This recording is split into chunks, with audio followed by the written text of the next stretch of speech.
நம் தேவனாகிய இயேசு கிறிஸ்துவினால் உங்களுக்கு கிருபையும் சமாதானமும் சந்தோஷமும் உண்டாவதாக. தேவனை அறிகிற அறிவை நம்முடைய சூழ்நிலைகள் நிமித்தமாக கண்டடைவதை குறித்து இன்றைக்கு பார்க்க போறோம். அதற்குரிய வேத பகுதி சங்கீதம் 46வது அதிகாரம் வசனம் 10. Psalms chapter 46 verse 10. நீங்கள் அமர்ந்திருந்த நானே தேவன் என்று அறிந்து கொள்ளுங்கள். ஜாதிகளுக்குள்ளே உயர்ந்திருப்பேன், பூமியிலே உயர்ந்திருப்பேன்.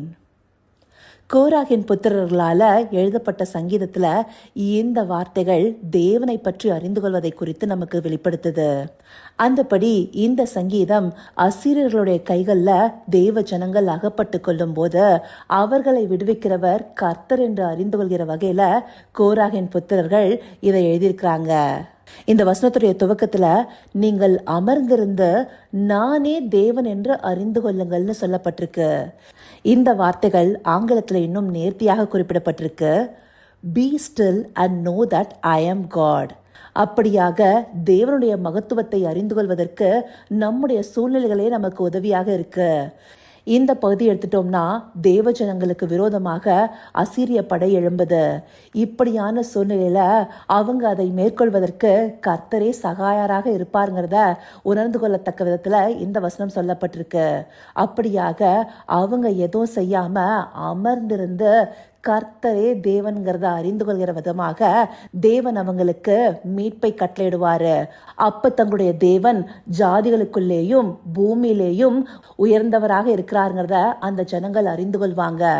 அதே போலதான் நம்முடைய வாழ்க்கையிலையும் சில சூழ்நிலைகளை மேற்கொள்ள முடியாம கஷ்டப்படுவோம். ஒரு பாடலுடைய வரியை மேற்கோளா காட்டணும்னா, என் இயலாமையில் நீர் செயல்படுவீர்.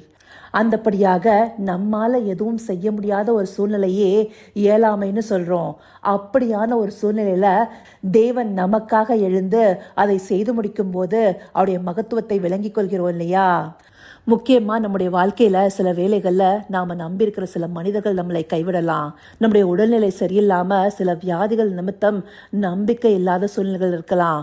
இல்லை நம்மளால சமாளிக்க முடியாத ஒரு பொருளாதார சூழ்நிலை கூட வரலாம். இப்படியாக நம்முடைய வாழ்க்கையில நம்முடைய கைக்கு மீறின சில சூழ்நிலைகள் வரும்.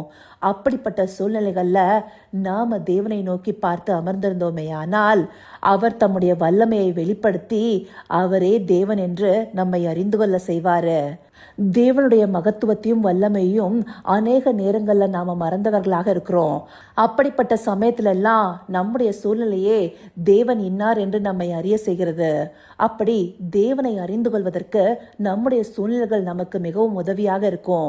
நம்முடைய இயலாமையில தேவன் எழும்பி செயல்படுபவராக இருப்பாரு. இதற்கு உதாரணமா பழைய ஏற்பாடு புஸ்தகங்கள்ல இஸ்ரவேல் ஜனங்களை எகிப்தின் அடிமைத்தனத்திலிருந்து மோசே மீட்டு கொண்டு வரும்போது அவங்க செங்கடல் முன்பாக நிற்கிறாங்க இல்லையா? அவங்கள துரத்தி வருகிற எகிப்தின் படையினர் அவங்கள மேற்கொள்ளாத படிக்க அவங்க என்ன செய்யணும்னு தெரியாம அவங்க பயந்து போய் நிற்கிறாங்க. அப்படியான சூழ்நிலையில மோசே அந்த ஜனங்களை பார்த்து யாத்ராகமம் 14வது அதிகாரம் 14வது வசனத்துல என்ன சொல்றாரு? கர்த்தர் உங்களுக்காக யுத்தம் பண்ணுவார், நீங்கள் சும்மா இருப்பீர்கள் என்றான்.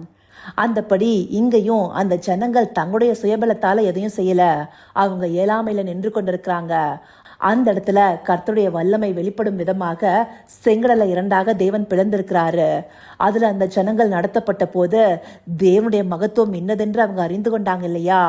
அப்படியாகவே நம்முடைய வாழ்க்கையிலையும் நாம என்ன செய்யறதுங்கிறது தெரியாம நிற்கும் போது தேவன் தாமே எழுந்தருளி அவர் இன்னார் என்று நமக்கு அறிய செய்வாரு. அப்படிப்பட்ட சூழ்நிலைகள் நம்முடைய வாழ்க்கையில வருவதன் மூலமாகவே தேவனுடைய மகத்துவத்தை விளங்கிக் கொள்கிறோம். அதுவே நமக்கு தேவனை அறிகிற அறிவையும் தருது.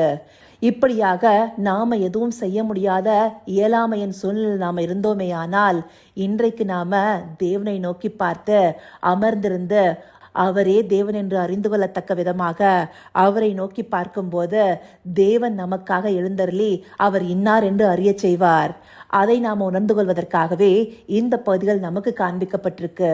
இதை அறிந்து கொண்டு நம்முடைய சூழ்நிலை கண்டு அஞ்சி நிற்காம நம்முடைய இயலாமையில தேவன் இன்னார் என்று அறிந்து கொள்ள அவரை நோக்கி பார்ப்போமா? கர்த்தாவே, தேவாதி தேவனே, உமக்கே இந்த வேலையில நன்றி செலுத்துகிறோம் ராஜா. அப்பா, எங்களுடைய வாழ்க்கையின் இயலாமையான சூழ்நிலைகள்ல தேவரீர் இன்னார் என்று அறிந்து கொள்ளத்தக்க விதத்துல உம்மை வெளிப்படுத்துகிற தயவிற்காய் நன்றி செலுத்துகிறோம் அப்பா. அப்படியாய் நாங்கள் கடந்து வர முடியாத சூழ்நிலைகள்ல தேவன் தாமே உம்முடைய மகத்துவத்தையும் வல்லமையும் வெளிப்படுத்தி உம்மை அறிந்து கொள்ள செய்கிற தயவை எங்களுக்கு பாராட்டுங்கப்பா. ஆம் ராஜா, அந்தப்படியாய் உம்மை அறிகிற அறிவை வெளிப்படுத்துவதற்கு உமக்கு நன்றி செலுத்துகிறோம் ராஜா. சகலவித துதி மகிமை கனம் யாவும் ஒருவருக்கே செலுத்துகிறோம். இயேசு கிறிஸ்துவின் மூலமாய் வேண்டிக் கொள்கிறேன் பிதாவே. ஆமேன், ஆமேன்.